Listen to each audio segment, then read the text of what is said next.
Well, the round 2 of AFL started on a high, ended on a high. The middle bits was absolutely awful. But let's see what happened and what we're going to predict for round 3. So looking back at round 2, it started very well. Well, not for Carlton, obviously, but on Thursday, it was Carlton versus Hawthorn. Hawthorn are on a really good run of form at the moment, and quite rightly, only 10% of people went for Carlton. I did Hawthorn to win by 28. They actually won by 20. It was a bit touch and go if they were going to get to that score margin, but they did in the end. Carlton just are not firing at the moment. They're not letting much through their defensive line, but they're not scoring at the same time. So that is 1.5 points for me. As I said, it started very well. Did get worse because the next game was on Friday, Bulldogs versus Collingwood, and I thought it would be a more positive result from the Dogs. Yeah, they couldn't quite get over the line, and Collingwood won by 6. It was a fairly tight game.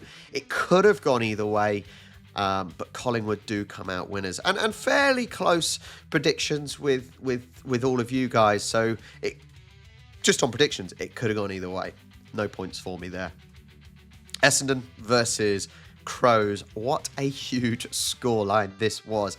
100 to 161. Both teams got over 100. So that either says both teams had really crappy defences or both teams had brilliant attacks. Whichever one you want to choose. I did Crows to win by 15. I thought it would be a little bit closer because Crows don't often score crazy amounts, but they did in this one. They won by 61, so I get the point for the win, and that is it.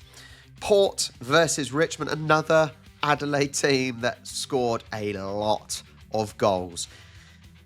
140 to 68. Richmond, maybe they've been found out. You know, Richmond played a poor team to start off with, and now they're playing Port, who didn't do that well the previous week, but they can at home. It's amazing how Port can really turn things on at home. As you see, I got absolutely nothing.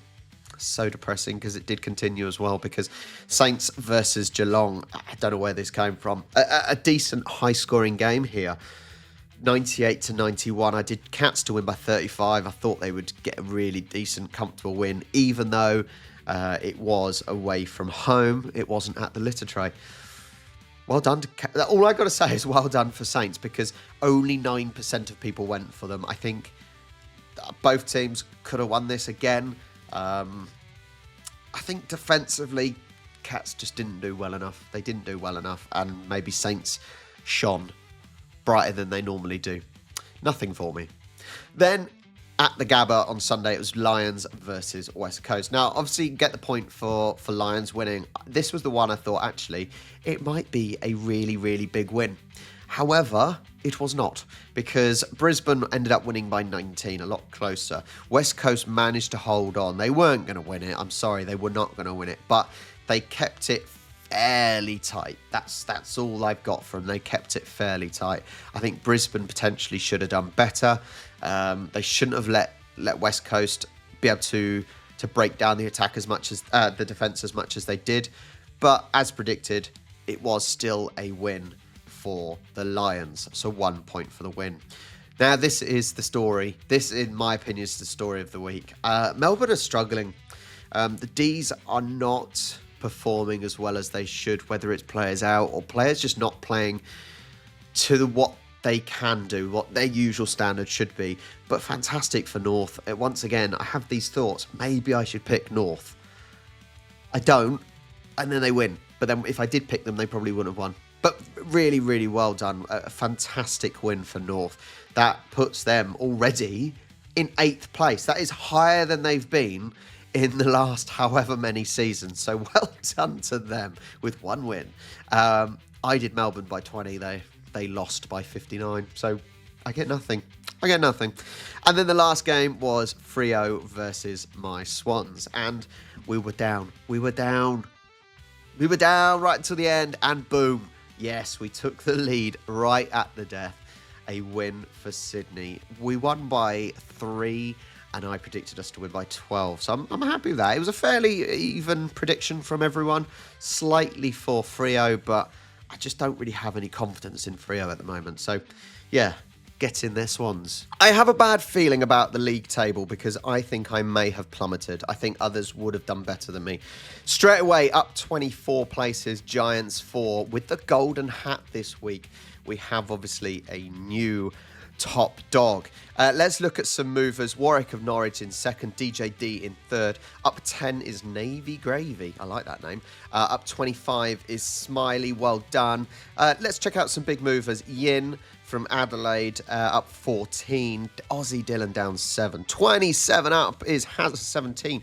Up 62 is Naked Meeple. That's good. That's very, very good. Cat 1001 down 18.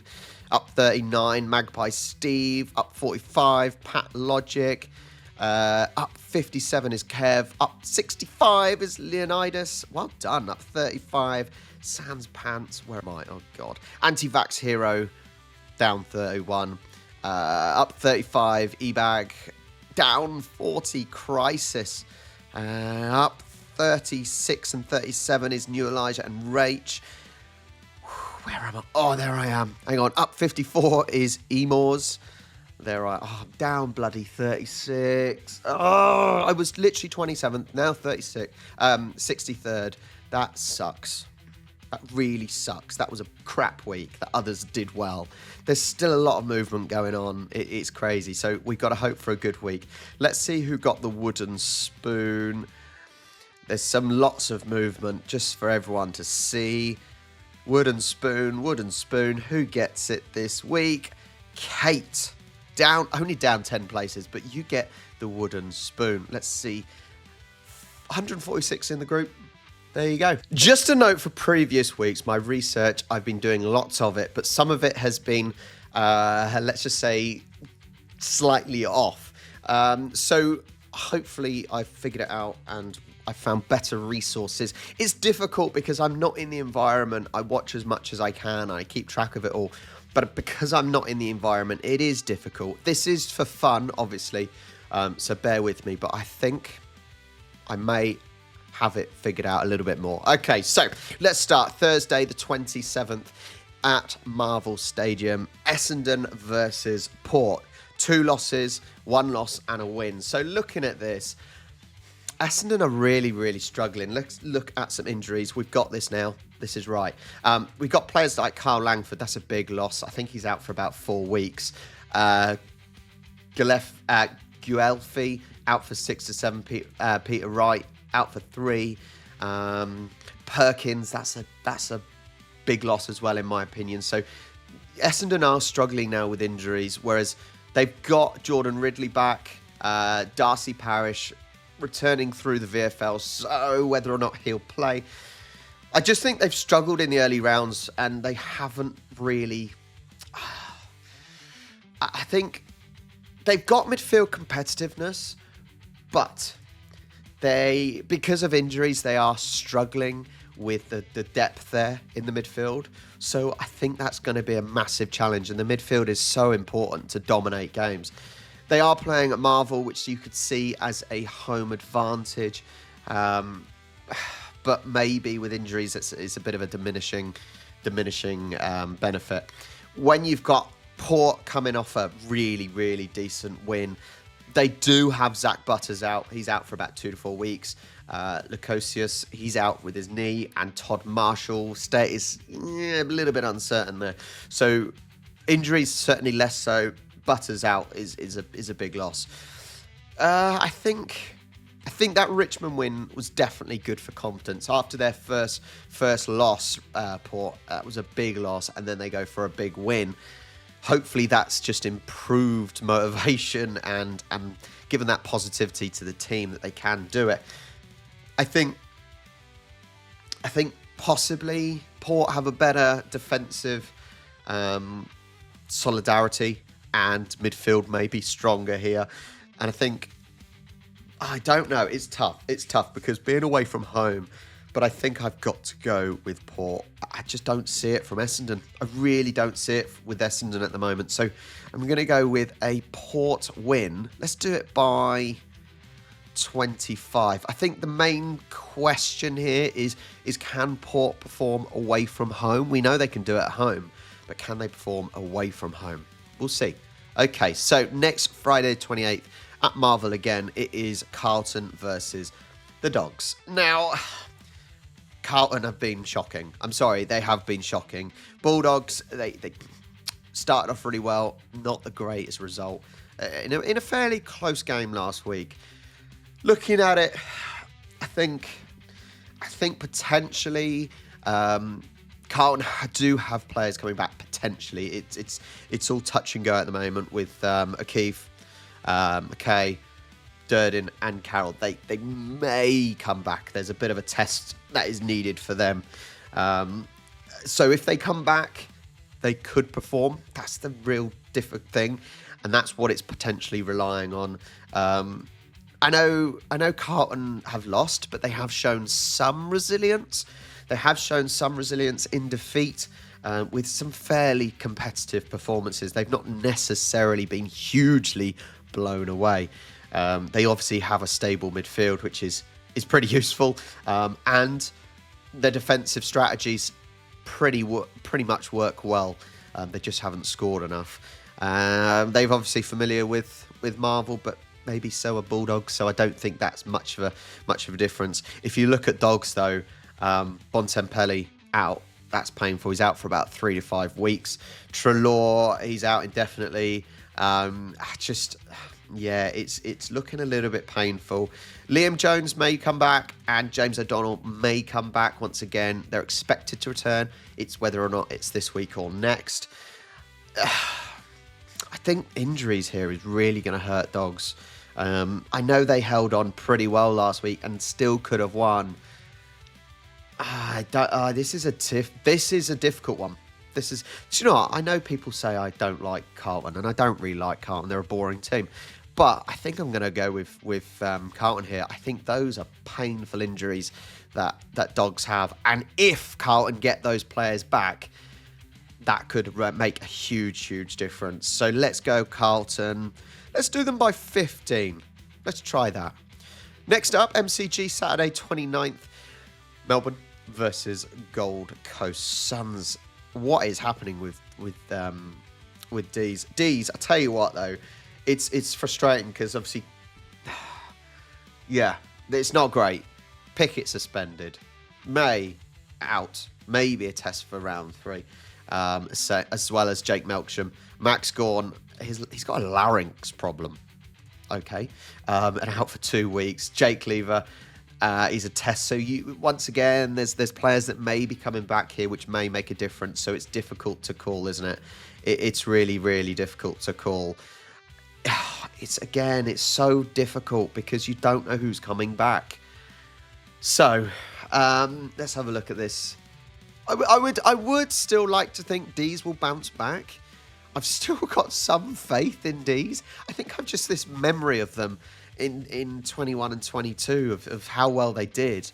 Was it 22 and 23? Sorry. No, 21, 22 and 23. Losing track of things. I think Gold Coast potentially inconsistent away. They've actually only played 1 game, so you still don't know what you're going to get at the moment. I think D's, I know they haven't got Gawn, and he is a huge miss, because I still think he is one of the best rucks, if not the best rucks in the league, although he does need to up his game a little bit. So even without them, they have that experience and that system that can hopefully get them through games. This may be a bad pick, but being at home, I'm going to go D's to win here. Let's do D's to win by 18. That could go either way. All depends which Gold Coast team turns up, because last year they were inconsistent, so we'll see. Okay, Marvel, Saints versus Richmond. Both teams, 1 win, 1 loss. Richmond, I think, were found out, potentially. But they're against a Saints team who inconsistent as well. Marshall out. Filippo, Howard, Max King out. Richmond, they have got Balta suspended and Prestia with his Achilles. I think Saints have potentially been hit hard with key tools out, and that I think it's so important. They're so important in AFL, and that's going to be a huge miss for winning those balls. Potentially Richmond have a stronger midfield presence, but this is a difficult one because both teams are so inconsistent. It's really, really tough. Oh my God, both teams, there's no real home advantage here, is there? So what do we do? What do we do? What do we do? I think I'm going to go Richmond. I went Richmond last week and they sort of let me down, but I think I'm going to go Richmond again this week. I'm going to go Richmond, a tight one, by 10. That's a difficult one to call. Really, really difficult. Okay, Gabba. It is Brisbane versus Geelong. Geelong, a real shock loss last week. Brisbane 2 out of 2. Should have probably done better than they did against West Coast. Good plus is Brisbane got Charlie Cameron back. Lohmann and Lloyd. That's good. However, Coleman, Doty and McCarthy out still. But yeah, Charlie Cameron back. I like that. I really, really like that. Tom Stewart, Bruin, Max Holmes. Yeah, Max Holmes, I think, is under fitness review, so we'll see. I think Lions look strong once again at the Gabba. You know, that seems to be a huge advantage. Actually, a lot of teams that don't play at MCG and Marvel, they've got that huge home advantage. So at the Gabba again, this has got to be a Lions win, surely. I think Geelong are just undermanned in midfield and defence at the moment, and I think with Brisbane's pace inside the 50, I think, yeah, pace, inside 50 dominance, it's a Brisbane win here. Surely. I'm going to go Brisbane. Hang on, did I already pick that? No, I didn't want 25. Must have accidentally did that. 24. Let's try 24. Okay. University of Tasmania Stadium in Launceston. It is Hawthorn versus GWS. Now, this is a really, really interesting game because both teams are on fantastic form at the moment. Giants won 2. Hawthorn on a roll with 3. Looking at it, Mitch Lewis ACL. That's painful. They got a couple more out. Tom Green still out with a shoulder injury, which I still think is a big, big miss. But they have coped. Oh my God, this is a real. I actually think this may be the first loss this season for Hawthorn here. I think potentially GWS have, although with key players out, potentially have better midfield depth than the Hawks. They're also travelling well, GWS. In the 2 games, they're travelling well. I think GWS's forward spread and run is actually going to win this. It's a very, very difficult one to call, and it probably will be fairly close. But I think I'm going to go with a 14-point win for Giants. But that's a really, really good game for this week, hopefully. Should be a really interesting one to watch. Saturday, 8:35 my time. So we'll see. Really, really interesting one. Next, Adelaide Oval. It is Crows versus North. Both come off an incredible win. North obviously beating Crows. North beating the D's. Crows getting a fantastic win as well. Yeah, it's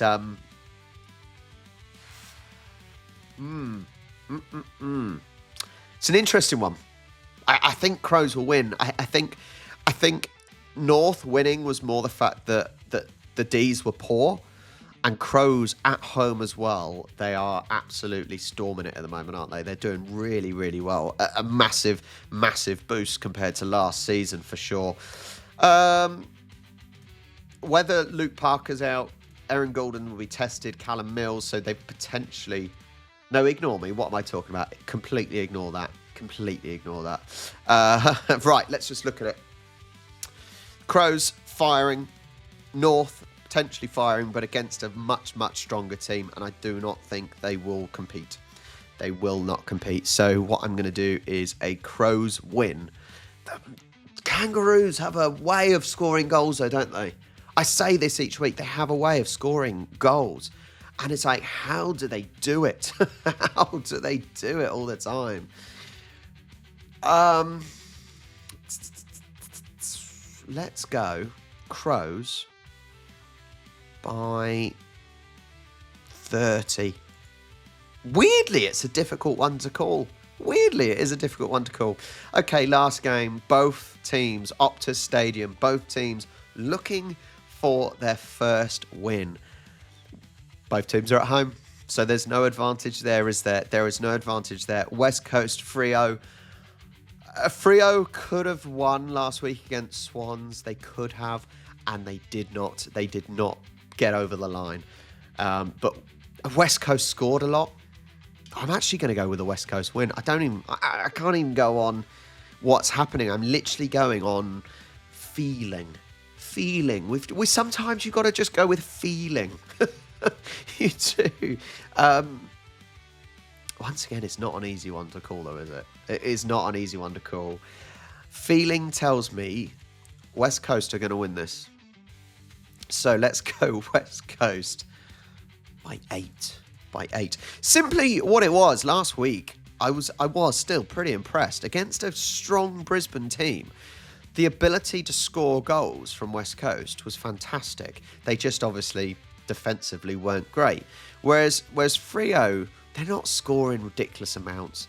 They're also fairly tight defensively. So this is a difficult prediction. Gut feeling, West Coast by 8. So the roundup and pick summaries are Port by 25, Carlton by 15, the D's by 18, Richmond by 10, Brisbane by 24, GWS by 14, Crows by 30, and West Coast by 8. I haven't done any ridiculously big margins here. I think the biggest there is Crows by 30. But some really, really tough ones to call. Looking at teams such as Carlton and Western Bulldogs, that's a difficult one. Even Melbourne Gold Coast is difficult. Saints Richmond's difficult. Brisbane Geelong's fairly difficult. Hawthorn GWS difficult. West Coast Freo difficult. It's a really, really tough week to call. But look, we are now 4 weeks in, and I hope you're all enjoying. With 140 odd people in this group, it is brilliant.